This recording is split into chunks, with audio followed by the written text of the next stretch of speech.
రాజకీయాలు ఎప్పుడూ ఒకే విధంగా నడిస్తే ఏం బాగుంటుంది చెప్పండి. కొత్త అవతారం ఎత్తితేనే అక్కడ జోష్ ఉంటుంది. స్పాక్ రేగితేనే మంటలు పుట్టించవచ్చు. ఆ అగ్గితోటే రాజకీయ చలిమంటలు కూడా కాచుకోవచ్చు. ఇలా రొటీన్కి భిన్నంగా అక్కడ అనునిత్యం పాలిటిక్స్ సాగుతూ ఉంటాయి. ఒకప్పటి రాజకీయాలకు ఇప్పుడు నడిచే నయ రాజకీయాలకు భూమి ఆకాశం అంత తేడా ఉండనే ఉంటుంది. కత్తులతో కాదు కంటి చూపుతో చంపేస్తా అనే సినిమా డైలాగులను గుర్తు చేసే రకంగా ఒకళ్ళపై ఒకళ్ళు రెచ్చిపోతున్నారు. అంతటితో ఆగారా? కానే కాదు. రాజమౌళి మగధీర డైలాగులు సైతం డయాస్ పై నుంచి ఛాలెంజ్ విసురుతూ అభిమానులతో చప్పట్లు కొట్టించుకుంటున్నారు. కొత్త రకం రాజకీయాలకు తెరలేపుతూ బాధ్యతలు విస్మరిస్తున్నారు. ఒకరిపై ఒకరు విమర్శలు చేసుకుంటూ మరో రకం చరిత్రకు శ్రీకారం చుడుతున్నారు వాళ్ళు.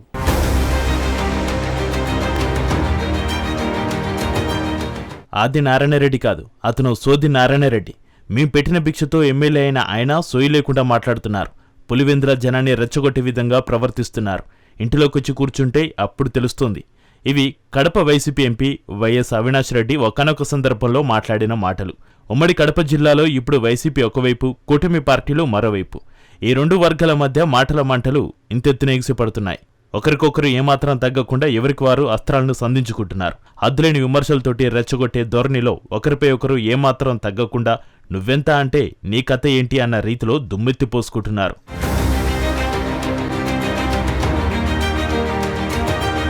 ఇదిలా ఉంటే జమలమడుగు ఎమ్మెల్యే ఆదినారాయణ రెడ్డిది మరో లెక్క. ఆయన అచ్చు కడప యాసలు విమర్శించే తీరు ఎప్పుడూ ప్రత్యేకమే. అదును చేసి మాటలకు పదును పెట్టడం ఆయనకు వెన్నతో పెట్టిన విద్య. ఎంపీ అవినాష్ రెడ్డి మాటలపైన ఆయన ఘాటుగా స్పందించారు. హెచ్చరికలు కూడా జారీ చేశారు. ఇదిలా ఉండగానే పులివెందుల టీడీపీ ఇన్ఛార్జి బీటెక్ రవి అందుకున్నారు. ఆదినారాయణ రెడ్డి దాకా ఇందుకు ముందు నన్ను దాటుకుని వెళ్ళు చూద్దామంటూ అవినాష్ రెడ్డికి మరో రకంగా సవాల్ విసిరారు. ఈ విమర్శలు ఇప్పుడు పులివెందుల జమ్మలమడుగుతో పాటు ఉమ్మడి కడప రాజకీయాలను హీటెక్కించాయి. ఘాటు మాటలు, నాటు విమర్శలు ఇప్పుడు వేట కొడవళ్ల పదును కంటే ఎక్కువగా తెగువకు చూపుతున్నాయి. నాటు బాంబుల కంటే అధికంగా సౌండ్ చేస్తున్నాయి.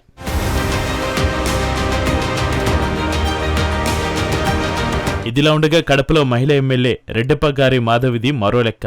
ఈమె రాజకీయాల్లోకి ఎంట్రీ ఇచ్చాక ఇక్కడి రాజకీయ రూపురేఖలు పూర్తిగా మారిపోయాయని చెప్పుకోవచ్చు.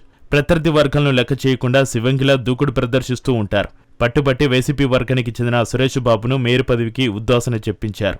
ఇటీవల మాజీ డిప్యూటీ సీఎం అంజాద్ బాషా టార్గెట్గా బలమైన జలకిచ్చి పడేశారు. ఒక్కొక్కరు కాదు షేర్ ఖాన్ ఒకేసారి 100 మందిని పంపు అనే పాపులర్ డైలాగ్ను గుర్తు చేస్తూ 200 మంది కాదు భాయ్ 2000 మందితో రమ్మంటూ మగధీర డైలాగ్ను అలా అభిమాన జనంలోకి వదిలేశారు. ఇంకేముంది, పార్టీ అభిమానుల నుంచి చప్పట్లు, దద్దరిల్లేలా ఈలలు.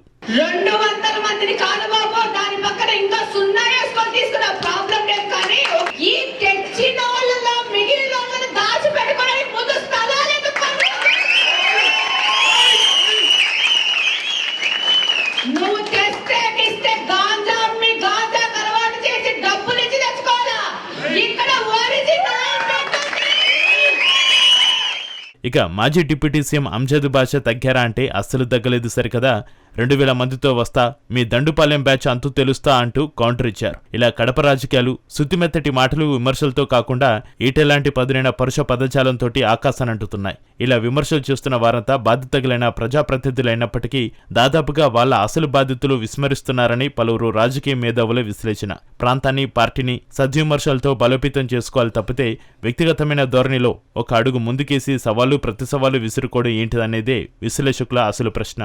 కడప రాజకీయాలంటే 2 తెలుగు రాష్ట్రాల్లో ఎప్పటికీ ప్రత్యేకంగా నిలుస్తుంటాయి. అదే సందర్భంలో తండ్రి కొడుకులు మొదటిసార్లు ముఖ్యమంత్రులు అయిన ఘనకీర్తి కలిగిన గడ్డ కూడా ఇదే. ఇలాంటి చోట పాలిటిక్స్ ఇలా కాకుండా మరేలా ఉంటాయని కొంతమంది ప్రశ్నించుకున్నా ఇలాంటి శృతి మించిన ఘాటు విమర్శలు ఏంటనేది మరికొందరు వాదన.